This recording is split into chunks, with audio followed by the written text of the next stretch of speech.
So hello everyone, आज का topic जो आपका नया कॉन्सेप्ट आने वाला है तो वो आपको, जैसे हमने इससे पहले वाला जो टॉपिक था एंशियंट हिस्ट्री में, उसके पार्ट्स में मैं आपको बताया था साहित्यिक स्रोत के बारे में। तो उसमें हमने आपको ये बताया था कि धार्मिक ग्रंथ जो होते हैं, धार्मिक ग्रंथों में मुख्यतः 3 विभाजन है। कितने? 3 विभाजन है। कौन कौन से विभाजन है? पहले तो ये सब हमने बताया था, ब्राह्मण साहित्य, उसके बाद बौद्ध साहित्य, उसके बाद जैन साहित्य। इसके बारे में हमने आपको ये बताया था कि पूरा डिटेल में डिस्कस करेंगे इसके बारे में। तो इससे जुड़ी जानकारी के लिए एंशियंट हिस्ट्री में आपको पूरा ख़त्म कराऊंगा और प्रॉपर वे से ख़त्म कराऊंगा, ताकि आपको समझने में ना प्रॉब्लम हो। और जो हमने आपको जो पीडीएफ दे रखा है व्हाट्सएप ग्रुप में, जो हमने ये यहाँ पे जो लिख रखा है, सॉरी जो नोट्स है यहाँ पे, आप ये नोट्स को आप स्क्रीनशॉट ले लो या वीडियो को पॉज करके आप लिख लो और उसे आप प्रॉपर वे में पढ़ो। और किसी भी कॉम्पिटिटिव एग्ज़ाम के लिए मैं आपको ये दावे के साथ कहता हूँ कि जो क्वेश्चन आएंगे तो वो आपको जो है 100% सॉल्व होंगे। जो इससे रिलेटेड 100% क्वेश्चन आएंगे किसी भी एग्ज़ाम में। तो चलिए स्टार्ट करते हैं। तो फर्स्ट ऑफ ऑल जो है, जैसे कि हमने आपको भी जस्ट बताया कि धार्मिक ग्रंथों में मुख्यतः 3 विभाजन है। जैसे कि ब्राह्मण साहित्य हो गया, बौद्ध साहित्य, यहाँ पे देख पा रहे हैं आप, जैन साहित्य हो गया।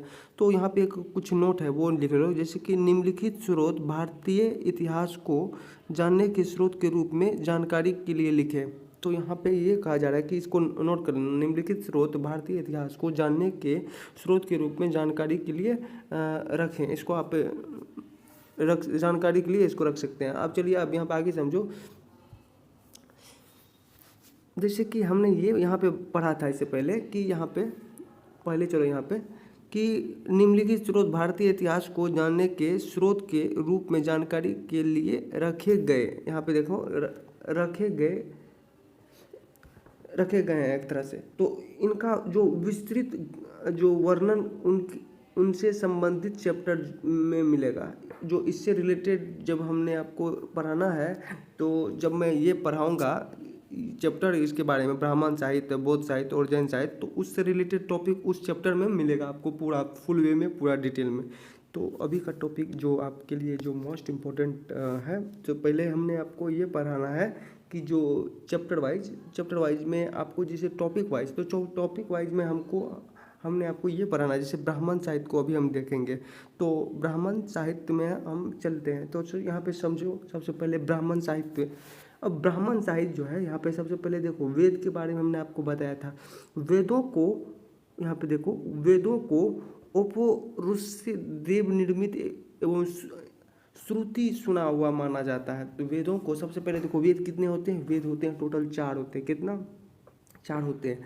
तो हमने वेद को पढ़ा था। तो वेद के बाद हमने ये बताया था कि जैसे कि वेद होता है, एक होता है उपवेद क्या क्या होते हैं, ये सब हमने इसे जो इस चैनल के प्लेलिस्ट में एंशियंट हिस्ट्री का जो प्लेलिस्ट है वहाँ पे आपको मिल जाएगा कि उपवेद क्या होता है, वो सब हमने बताया था। अगर वो मैं आपको अभी बताने लगा तो वीडियो ज़्यादा बड़ा हो जाएगा। तो अभी देखो, वेदों को उपरुष से देव निर्मित, यहाँ पे देखो, वेदों को उपरुष से देव निर्मित एवं श्रुति, यहाँ पे श्रुति सुना हुआ माना जाता है। क्या? श्रुति सुना हुआ माना जाता है। वेद शब्द जो है, विद से निकला है। वेद शब्द किससे निकला है? विद से निकला है, जिसका अर्थ है जानना। वेद किससे निकला? हमने वेद पढ़ा था। वेद 4 होते हैं। वेद जो होते हैं, वेद जो है विद शब्द से निकला है। किससे निकला है? विद शब्द से। इसको नोट करना, विद शब्द से निकला है वेद। तो एज इट इज़ यहाँ तक आपको समझ में आया होगा। आई होप ये यहाँ तक आपको समझ में आ चुका होगा। तो वेद से निकला, जिसका अर्थ होता है। और देखिए, जैसे कि हमने ये पढ़ा कि वेद जो है विद शब्द से निकला है, तो उसका अर्थ जान लेते हैं। तो यहाँ पे आगे पढ़ोगे आप, इसका अर्थ होता है जानना। क्या होता है? जानना। अब जब किसी चीज़ के बारे में आप जानने का कोशिश करोगे, तो जिसके अंदर जिज्ञासा होता है तो उसी के अंदर ज्ञान भरा होता है। तो आप इस तरह से आप कह सकते हैं कि इसका अर्थ ज्ञान होता है। इसका अर्थ क्या होता है? ज्ञान होता है। तो आई होप गाइज यहाँ तक आपको कंप्लीट समझ में आ चुका है कि वेद क्या होते हैं। वेद विद शब्द से निकला है। विद का अर्थ होता है कि एक तरह से जानना होता है। जानना सामान्य रूप से इसका अर्थ ज्ञान होता है। क्या होता है? इसका अर्थ ज्ञान होता है। अब चलिए आगे समझो। वेदों के संकलनकर्ता कृष्ण देवयान वेद व्यास थे। और इसलिए कहा गया कि जो वेद का रचयिता कौन थे, तो वेद का रचयिता थे महर्षि कृष्ण देवयान द्वीपयान वेद व्यास। तो वही यहाँ पे क्या, वेदों के संकलनकर्ता कृष्ण देवयान वेद व्यास, महर्षि कृष्ण देवयान वेद व्यास फुल नाम है इसका। तो यहाँ तक आपको समझ में आ चुका है। अब देखो वेद चार हैं, तो कौन कौन से वेद हैं, ऋग्वेद, सामवेद, यजुर्वेद, अथर्ववेद। अब देखो इन चारों वेदों को संहिता भी कहते हैं। क्या कहते हैं, इन चारों वेदों को संहिता भी कहते हैं, इसको भी नोट कर लेना। अब देखो वेद संस्कृत भाषा पद में लिखे गए हैं, और वेद जो है संस्कृत भाषा पद में लिखे गए हैं, और जो अपवाद स्वरूप यजुर्वेद गद पद दोनों में है, और जो यजुर्वेद है गद एवं पद दोनों में लिखे गए हैं, ये भी आप नोट कर लेना।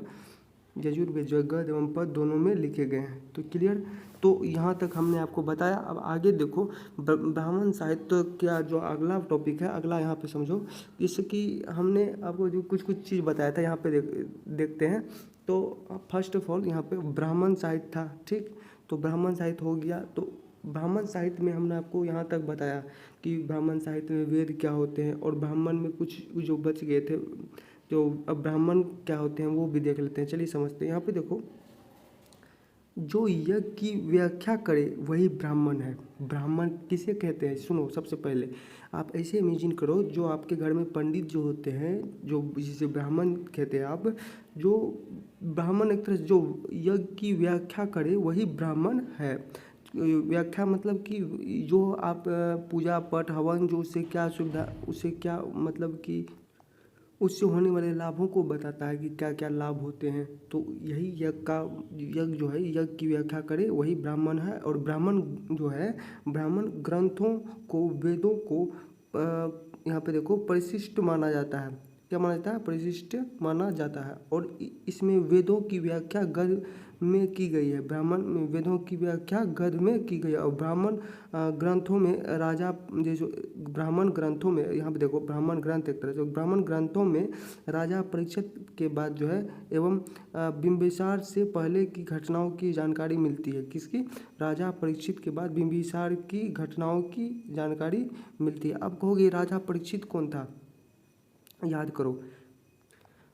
आप सब बहुत से स्टूडेंट इनमें से ऐसे स्टूडेंट होंगे जिसे महाभारत पसंद होगा, और उन्होंने बहुत बार महाभारत देखा भी होगा। उसमें आपको जब महाभारत खत्म होता है तब आपको बताया जाता है कि राजा जो परीक्षित नाम किसे परीक्षित नाम पड़ा था। तो परीक्षित नाम किसे पड़ा था, जो अभिमन्यु के जो बेटे थे, जिसका पेट में अश्वत्थामा ने हत्या कर दी थी, लेकिन भगवान श्री कृष्ण ने उसे जीवन दान दिया था, जिस कारण से उसे नाम पड़ा था परीक्षित। तो इसी कारण से उसे परीक्षित नाम पड़ा, जो कि पांडव वंश के अंतिम राजकुमार जो बच गए थे और सभी मर गए थे। तो ये आपको हमने बताया। चलिए ये तो आपको जान लेना है। अब देखो यहाँ पे आगे पढ़ोगे, यहाँ पे टॉपिक आपका हर वेद का एक या एक से अधिक ब्राह्मण ग्रंथ है। और यहाँ पे समझ लेना, हमने आपको ये बताया कि ब्राह्मण के बारे में पढ़ा है, जो यज्ञ की व्याख्या करे वही ब्राह्मण है। अब देखो ब्राह्मण, जैसे आपके घर में पूजा पाठ के बारे में बता रहे थे कि जो पूजा पाठ कराने आए, तो आप किसी भी कॉन्सेप्ट को आधा छोड़ोगे तो आपको ये लगेगा कि आप आधा जानकारी का मतलब कि आपने पूरा नहीं सीखा, यानी आपने जो भी सीखा वो गलत सीखा। तो इसलिए मैं कहता हूँ कि आप पूरा वीडियो देखो और अच्छे से सीखो। तो यहाँ पे ये कहा जा रहा है कि ब्राह्मण जो पढ़ रहे हैं हम, जो अभी जो आपके घर में पंडित आते हैं, ठीक, तो ये हमने ये बताया था कि जो पंडित जो आते हैं, जो पूजा पाठ कराते हैं, उसके बारे में पूजा पाठ कराने से जो विधियाँ होती है उससे होने वाले लाभों को बताता है, ठीक। तो उसी प्रकार जो ब्राह्मण किसे कहते हैं, जो यज्ञ की व्याख्या करे उसे ब्राह्मण कहते हैं। तो ब्राह्मण जो है एक तरह से, तो हर वेद का एक या एक से अधिक ब्राह्मण ग्रंथ है। तो उसी प्रकार से ग्रंथ भी है, ब्राह्मण ग्रंथ है। जितने भी वेद हैं उसमें, जैसे हर वेद का एक या एक से अधिक ब्राह्मण ग्रंथ है। तो यहाँ तक आई होप गाइज ये आपको समझ में आ गई होगी बात। चलिए ये आपने समझा, आगे का टॉपिक यहाँ पे समझ लेना। आगे का टॉपिक हमने आपको समझाना है, जैसे कि ब्राह्मण साहित्य हो गया। अब यहाँ पे देखो,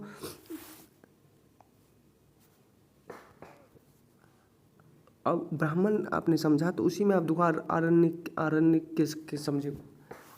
आरण्यक के बारे में समझो। आरण्यक हिंदू धर्म के पवित्रतम और सर्वोच्च ग्रंथ वेदों का गद गद वाला खंड है। अब देखो आरण्यक हिंदू धर्म के पवित्रम यानी बहुत पवित्र माने जाने वाले सर्वोच्च ग्रंथ वेदों का गद वाला एक खंड है, क्या है, एक भाग है। तो ये वैदिक जो है वाणिज्य का तीसरा हिस्सा है, क्या, वैदिक वाणिज्य का तीसरा हिस्सा है और वैदिक संहिताओं पर दिए भाष्य का दूसरा स्तर है, क्या, वैदिक संहिताओं पर दिए भाष्य का दूसरा स्तर है। अब यहाँ पे आप नोट डाउन कर लेना आप इसको अच्छे से प्रॉपर वे में। अब आगे समझो, इनमें दर्शन और ज्ञान की बातें लिखी हुई है और इनमें क्या लिखी है, दर्शन एवं ज्ञान की बातें लिखी हुई है। जैसे कि कर्मकांड के बारे में ये चुप है, ये जो है यहाँ पे समझ लेना, इनमें दर्शन और ज्ञान की बातें लिखी हुई है और कर्म कांड के बारे में ये चुप है और इनकी भाषा वैदिक संस्कृति, इनकी भाषा क्या है, वैदिक सांस्कृतिक है। ये सब जो हमने पढ़ रहा है हम आपको जो बता पा रहे हैं अभी, तो वो सब हम आपको बता पा रहे हैं आरण्यक के बारे में। तो आरण्यक को ध्यान में रखते हुए आपको समझना है। तो उसी प्रकार से यहाँ तक हमने आपको बताया। अब देखो यहाँ पे इनको रहस्य ग्रंथ भी कहा जाता है, इनको जो आरण्यक को रहस्य ग्रंथ भी कहा जाता है। इसको नोट डाउन कर लेना अच्छे से। चलिए यहाँ तक आपका समझ में, आई होप गाइस ये आपको समझ में आ चुका होगा। अब देखो आगे उपनिषद। तो उपनिषद का शाब्दिक अर्थ है गुरु के समीप बैठकर शिष्य जो ज्ञान प्राप्त करे। उपनिषद का मतलब क्या होता है, उपनिषद का मतलब होता है जो गुरु के समीप बैठकर जो ज्ञान प्राप्त करे कोई शिष्य, उसे हम कहते हैं उपनिषद। चलिए ये अभी आपको कंप्लीट हमने बताया। तो अब देखो यहाँ पे उपनिषद के बारे अगला टॉपिक समझो। वैदिक साहित्य का अंतिम भाग उपनिषद है और जो वैदिक का जो साहित्य है उसका अंतिम भाग क्या है, उपनिषद है। इसलिए उपनिषदों को वेदांत भी कहते हैं और इसलिए उपनिषद को वेदांत भी कहते हैं। इसको नोट करना। उपनिषदों का प्रमुख विषय आत्मविद्या है। उपनिषदों का प्रमुख विषय क्या है, आत्मविद्या है। और देखो उपनिषदों की जो रचना गंगा नदी घाटी में हुई है, उपनिषदों की रचना कहाँ है, गंगा नदी घाटी में हुई है। तो इसको नोट डाउन कर लेना, अच्छे से समझ लेना। चलिए अब आगे देखो, नारा संशी साहित्य क्या होता है। तो ये कल का टॉपिक इस ओर रहने देते हैं, कल मैं बताऊंगा। आज का टॉपिक यहीं तक कंप्लीट करा देता हूं ताकि बहुत ज़्यादा लंबा ना हो जाए वीडियो। तो इसको प्रॉपर वे में आप याद कर लेना। आज का टॉपिक यहीं हम ख़त्म करते हैं। अगर ये आपको अच्छा लगा तो ज़्यादा से ज़्यादा लोगों को शेयर करें, सब्सक्राइब करें ताकि अगले वीडियो का नोटिफिकेशन आपके मोबाइल में जल्द से जल्द आए ताकि प्रॉपर वे में फिर पढ़ सको। तो हाँ, ज्योग्राफी का जो टॉपिक जो आने वाला था, मैं ज्योग्राफी ख़त्म ही होने वाला, बहुत कम बचा हुआ है। तो वहाँ पे आप देख सकते हो इंडियन ज्योग्राफी, उसके बाद मैं पढ़ाऊँगा वर्ल्ड ज्योग्राफी। चलिए आज का टॉपिक यहीं ख़त्म करते हैं। थैंक यू, धन्यवाद, जय हिंद।